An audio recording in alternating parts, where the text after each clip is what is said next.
So you, President Ruto, the last days of a monkey. Now look at this. This team will continuously grow because they want to please the master. They will continuously pay them. And as they pay them, there is a day they will not be able to pay them. These people will turn against the citizens of the country because they want to eat. And that is what exactly we did when we were. If you look at the National Police Service, that is completely gone. The legislature is completely gone. Hiya guys, back to our YouTube channel, the end of IG Lagat's. About July, I told about June, this month, and the people say, oh, this guy is lying, this guy is lying. What is happening now? And I told you about the assassinations. What is happening now? And I told you about increased kidnapping by a special force. I told you that. What is happening now? Who sent the police officers to go and arrest? So that's where the investigation starts, and that is where the investigation ends. Who sent you? You 4 guys, you 3 guys, you went there. You 1 guy who went there. Who sent you? Now guys, ukiangalia kwa mitandao, you come to realize that Eliud Lagat ameanza kujiharia. And even William Ruto himself ameanza kujiharia na kujikojolea. Because now ukiangalia kwanza side ya upande wa Raila Amolo Odinga kama opposition leader na ako ndani ya broad-based, basi utakuja kurealize ya kwamba Raila Odinga is trying his level best to push William Ruto to the center. Anamsukuma katikati awe kama mwanzilishi ya haya mambo yote. And William Ruto asha realize, and that's why uliona yesterday Gladys Wanga was posting something to his official account X, but 5 minutes akadelete. Unaona watu wangu, akaamua kudelete because kitu ambacho alikuwa anajaribu kupost ilikuwa inaendana na hii ambayo huyu founder chairperson of IPOA aliweza kuzungumza in Citizen TV yesterday. Ilikuwa inalandana na story ya huyu jamaa. Acha nikuonyeshe kidogo kabla usikize yote. IPOA, I can tell you for a fact, as somebody who founded it, is nowhere. It's a toothless bulldog now completely.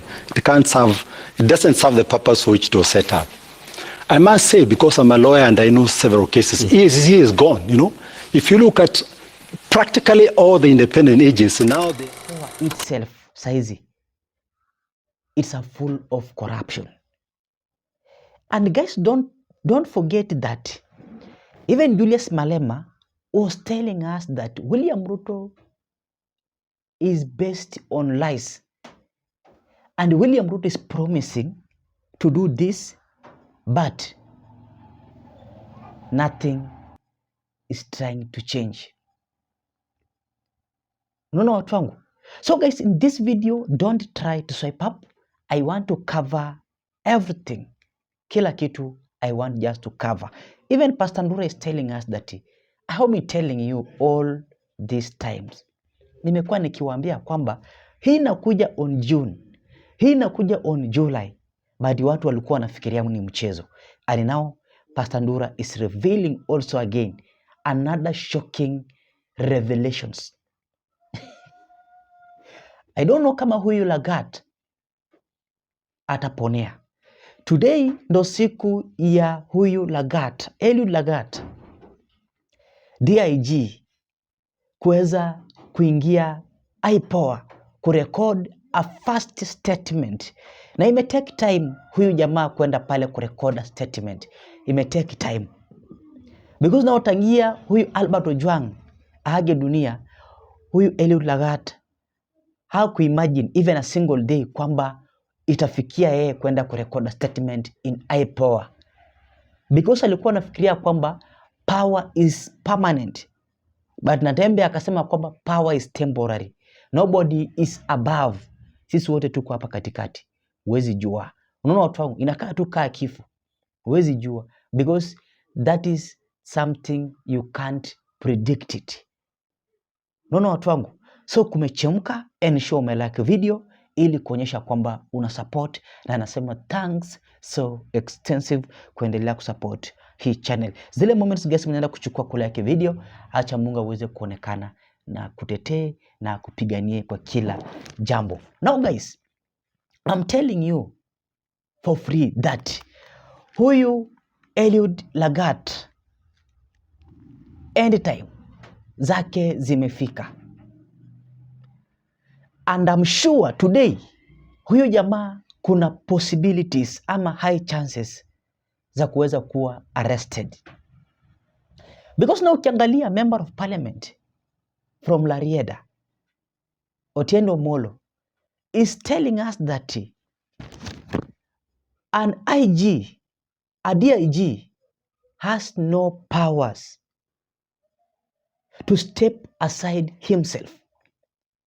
Hana hizo powers without being told by the president or by the inspector general. Unaona watu wangu?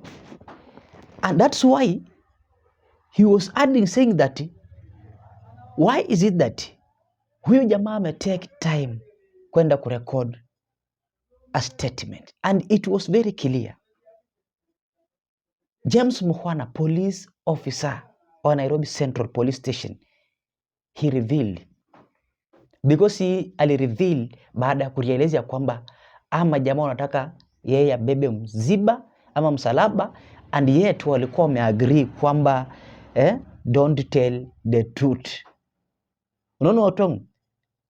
So kama huyu jamaa angeendelea kukataa kusema the truth, yeye ndo angebeba msalaba yote, because ni yeye ndo anaaminika kwamba alikuwa pale kwa duty. Unaona watu wangu?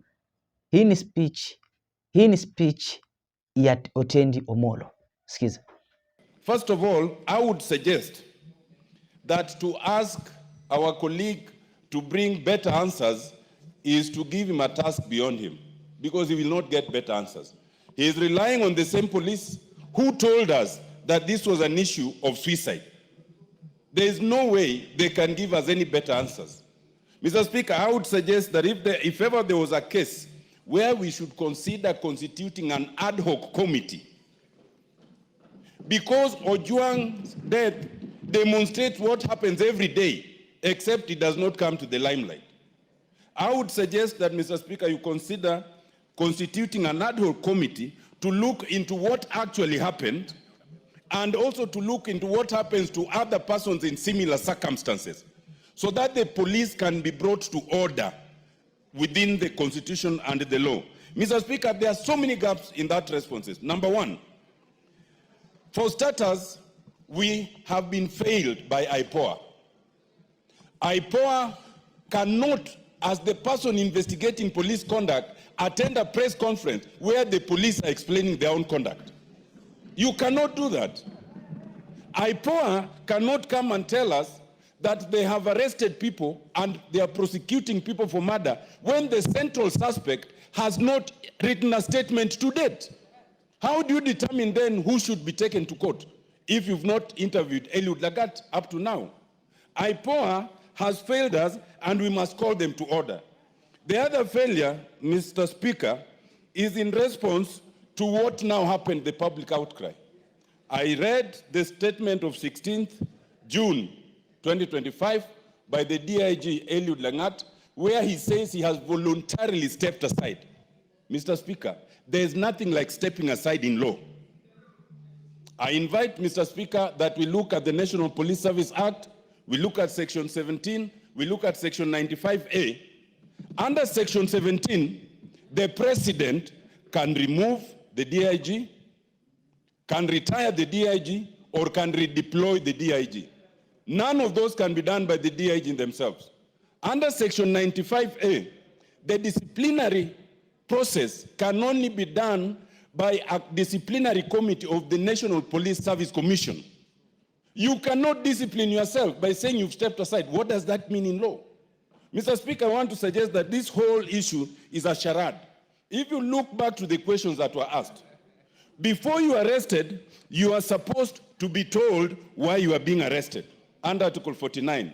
This was not an arrest, this was an abduction.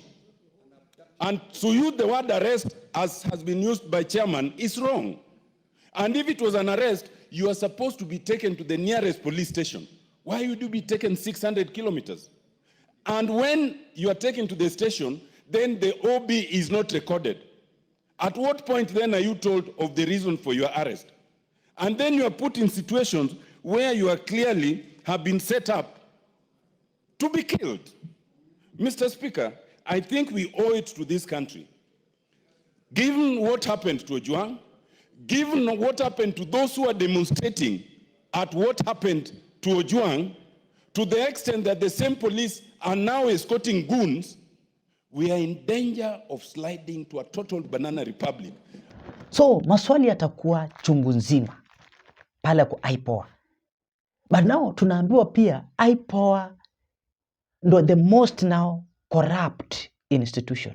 Saizi venye tunaambiwa. Because now huyu ni founder, chairman of the IPOA. Sikiza.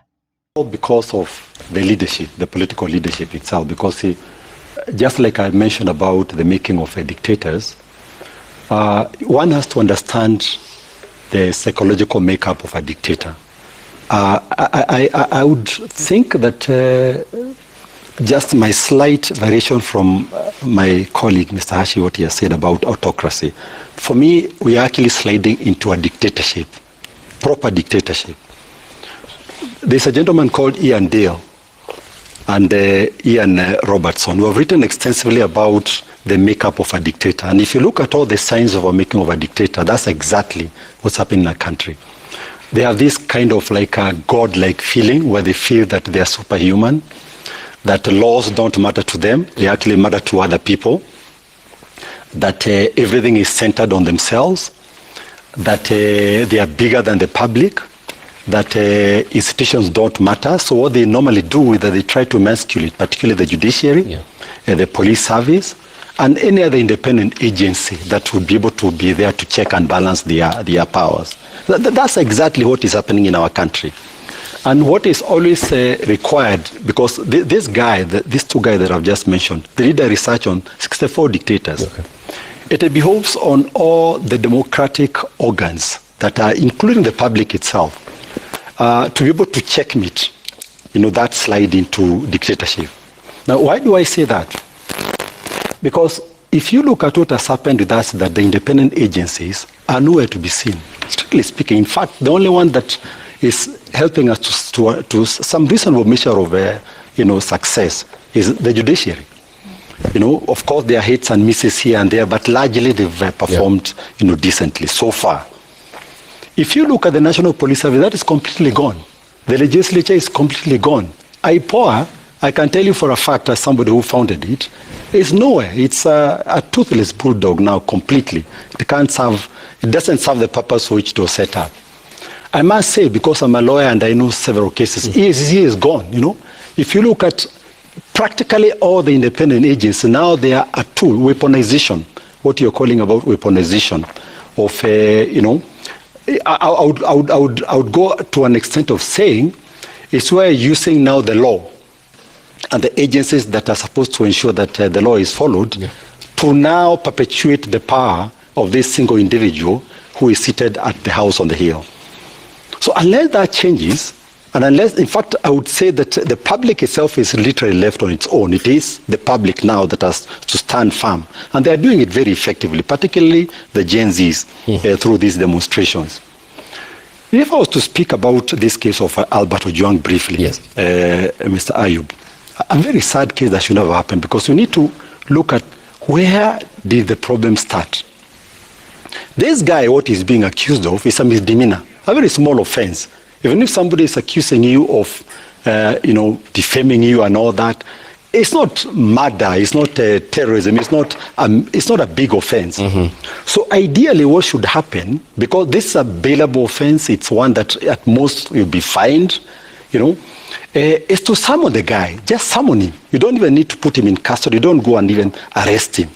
So you summon him, he comes, the statements are written, And remember that even after the police service has investigated a matter, they still has to refer the file to ODPP. Because it's a very elaborate process on decision to charge by the ODPP. They don't decide in a day. It takes time by them to producing the file and all that. So the question then becomes, why did the police think that they could go arrest the guy on a misdemeanor, bring him all the way to use government resources on a very small offense, bring the guy up to Nairobi when he could have been easily be summoned, investigate, then forward the file? Why did they think they could arrest him and bring him and then have him charged in quick succession? It is because they knew that this guy, they were going to deal with him in an extrajudicial manner. The whole idea was to use extra legal means. There was never an intention of following due process. That is problem number one. Problem number two is this. The complainant, if you look at the structure of the National Police Service, the command structure, the commander of the Kenya Police Service is the DIG. The commander of the Administrative Police Service is the DIG who is responsible for that service. Inspector General is now the overall to manage these two. But the day-to-day operations commander is these respective DIGs. So you have a DIG who is a complainant and is effectively complaining to himself, because the men and women below him are the ones who are managing the process, including put them in the cells, and all that. So there's a problem there. And to me, that is quite dangerous, because ideally this guy should have, because you can't go and complain to your juniors who you are commanding. You should actually be complaining now. So kumechemuka baya tena zaidi. And don't forget guys, before we listen to Pastor Ndura Wairungi, Pastor Ndura is telling us that even Johnson Sakaja siku zake zishafika, anaenda kupitia mazito zaidi, andi akatuambia kwamba wakati ambapo nyani huwa anaenda kuaga dunia, miti zote huwa zinateleza. And now to Johnson Sakaja pia miti zimeteleza, siku zake za kuwa kama one term governor pia zimefika. And don't forget Gladys Wanga, licha kwamba li delete ile post, but pia alipost another one. Kabla usikize Pastor Ndura, I want you to listen to this post. Statement by Homa Bay Governor Gladys Wanga on extrajudicial killings. Today we stand united in grief and outrage as our nation confronts a wave of police brutality, impunity, and extrajudicial killing.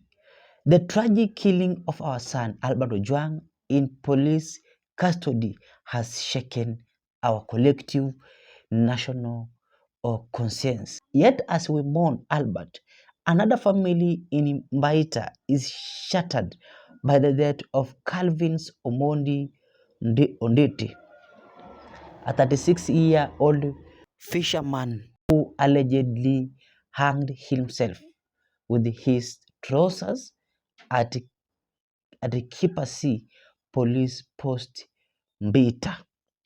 The post-mortem at the Homa Bay County Referral Hospital will reveal the truth. Watu wangu, huyo pia alikufia ndani ya police post. You can just imagine mambo ambayo yameanza kufanyika hapa nchini Kenya. So nchi ya Kenya inaelekea wapi? Acha tuendelee. Yesterday in Nairobi, Philip Okech was shot during protests against these very killings. We watched a video of an armed young man selling masks, shot at point blank range by a masked police officer. The chilling act captured a video underscores the brazen police brutality. Today, Gabriel Mwila Chacha, 34 years old, has been brought to the county referral hospital with the life-threatening injuries arising from police beating in Ringiti Island. You can just imagine. Hii yote ni maovu ya wanapolisi. Akaendelea kusema kwamba enough is enough. The perpetrators of these extrajudicial killings must face the full force of the law. The Kenya Police Services must carry their own cross. We condemn these atrocities and demand accountability. The immediate prosecution of all officers involved in those bearing command responsibility. Akaendelea kusema kwamba the commitment of the 10 points agenda, the ODM UDA agreement explicitly prohibits extrajudicial killings. We are holding the broad-based government to the commitment. Our support for the broad-based government does not extend to extrajudicial killings and police brutality. We draw the line on extrajudicial executions. Illegal and unconstitutional repressions is not part of the agreement. Unaona watu wangu? Hapo hivyo ndo tunataka kuangalia sasa. So it means Gladys Wanga ametumwa na Raila Amolo Odinga kwamba kwa zile points ambazo ziliandikwa kwa agreement, extrajudicial killings hazikuwa. So they are now going to draw the line. Unaona watu wangu? William Ruto serve peke yake, wao wabaki kama opposition now, not in broad-based government again, because now it is too much. It is too much. Unaona watu wangu? So William Ruto yuko tabani. Yuko tabani. Unaona watu wangu? But I want you to listen Pandura Wairunge. Then you are going to be shocked. But ensure pia umelike video ili kuonyesha kwamba una support, na kama na maraka kwanza make sure una subscribe ili kuwa familia kubwa tena zaidi. Sikiza. So hakuna jina mzuri wanaweza kunipatia pale. Titles ni nyingi. Titles kila mtu na angusha yake. Anyway, whatever the name, as long as that what you say it comes to pass. What I normally tell people, don't gauge me with the doings of the happenings of tomorrow. I may something that will come to pass next year. Yeah. Or next month. Things will happen this month, things will happen next. You just keep it. Record somewhere. Say Ndura said this. Record somewhere. I told you about July. I told you about June, this month. And the people say, oh, this guy is lying. This guy is lying. What is happening now? And I told you about the assassinations. What is happening now? And I told you about increased kidnapping by a special force. I told you that. What is happening now? It's not a glory towards me. It's a glory towards God. But one thing we need to understand, the situation of Ajuang, it is a case of the last days of a monkey. What do you mean? Waswahili husema siku ya kufa kwa nyani miti yote uteleza. Yeah.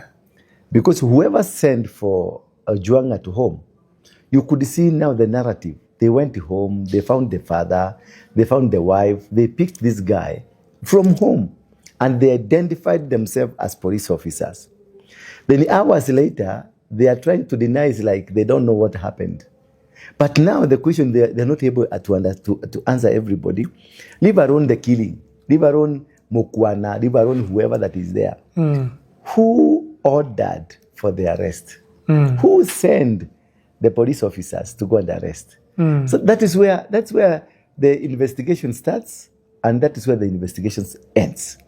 Not about how he was strangled, how he was beaten, who beat. No, it is who sent you. You 4 guys, you 3 guys, you went there. You 1 guy who went there. Who sent you?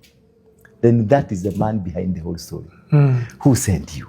It is, I was sent by Lagat'S, I was sent by Tarum ama nani? Whoever they are. I was sent by Aswaso, I was sent by the IG, DIG, or DCI. whoever that send those people, that is where the investigation starts, and that's the end of the investigation. Once you identify them, you know who killed the boy. And again, why I say ni siku ya miti yote, siku ya kufa kwa nyani miti utereza. As a report is coming out, remember there is a newspaper, a local newspaper, which is a pro-government.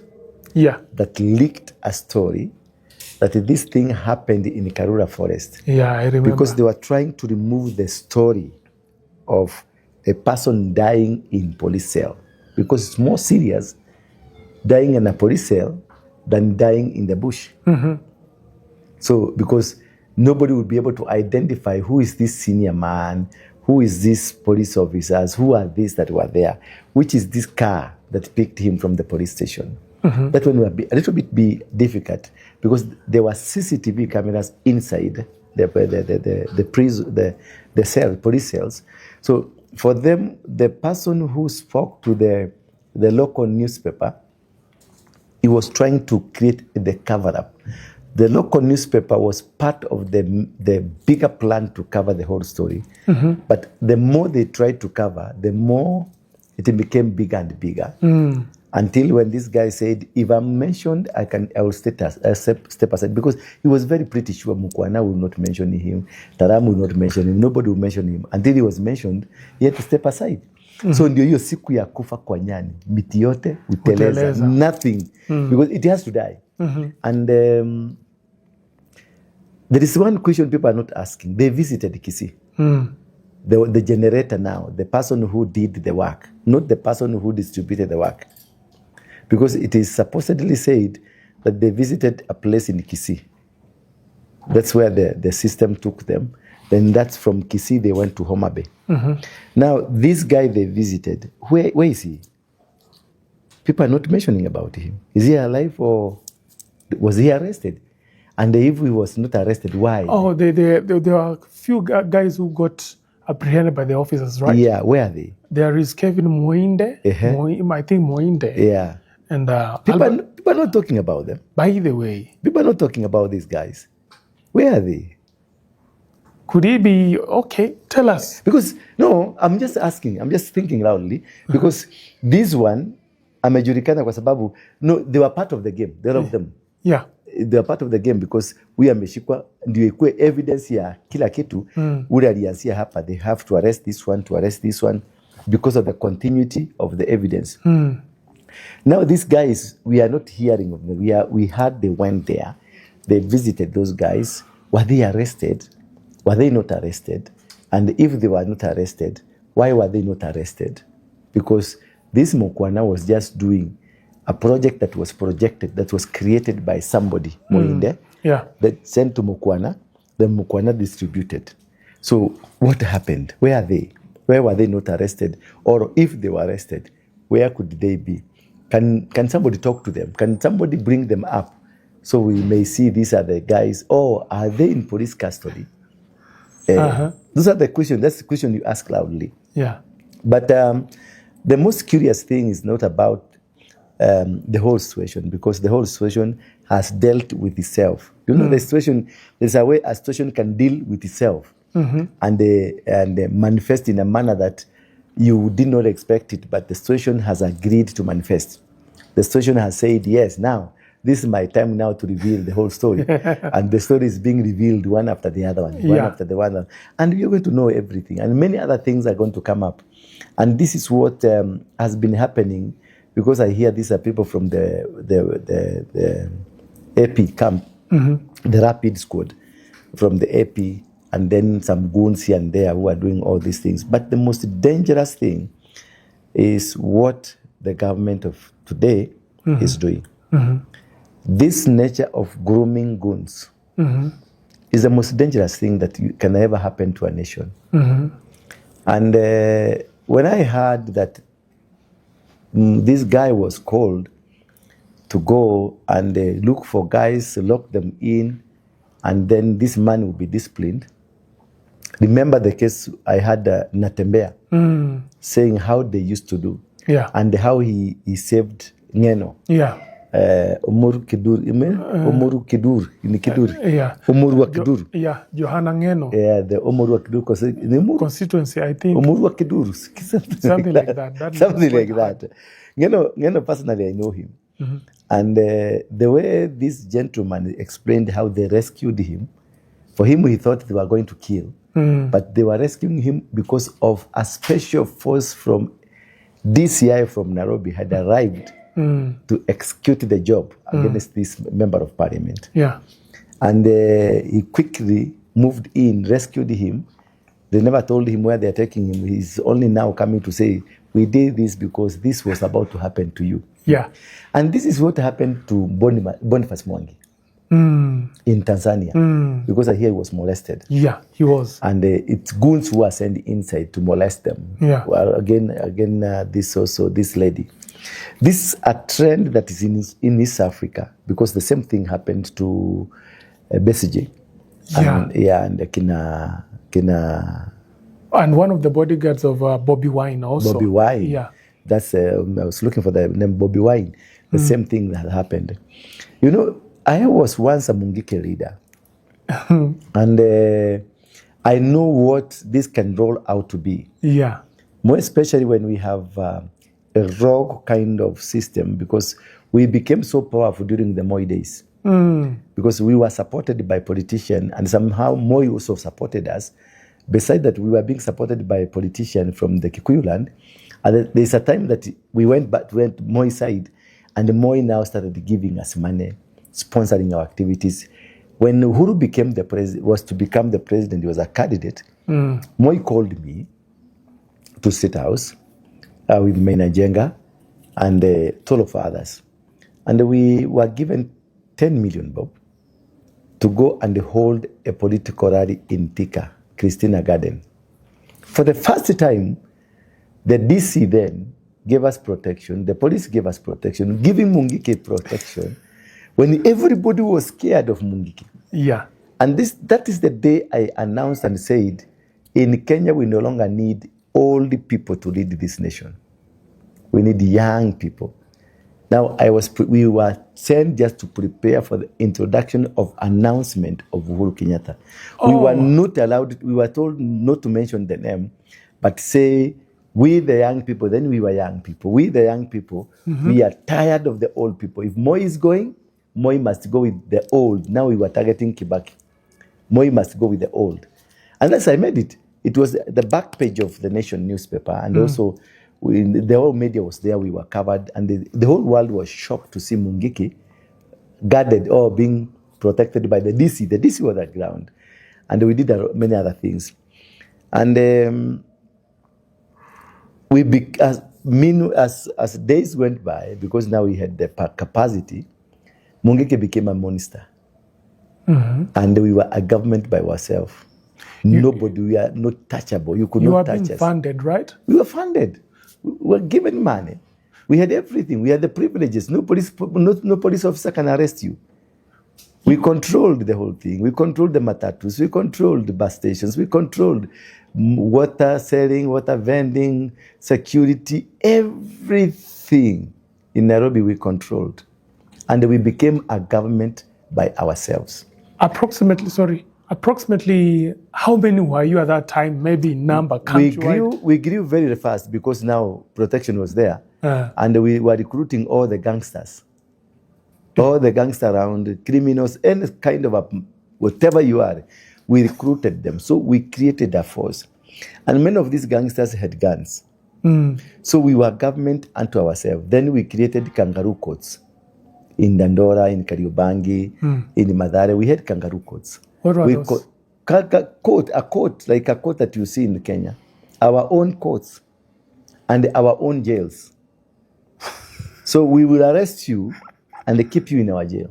Why? Like, what crime would somebody, do to deserve such any crime, as long as you have done it against the will of the constitution of Mungiki. Like now, having another woman beside your wife, having an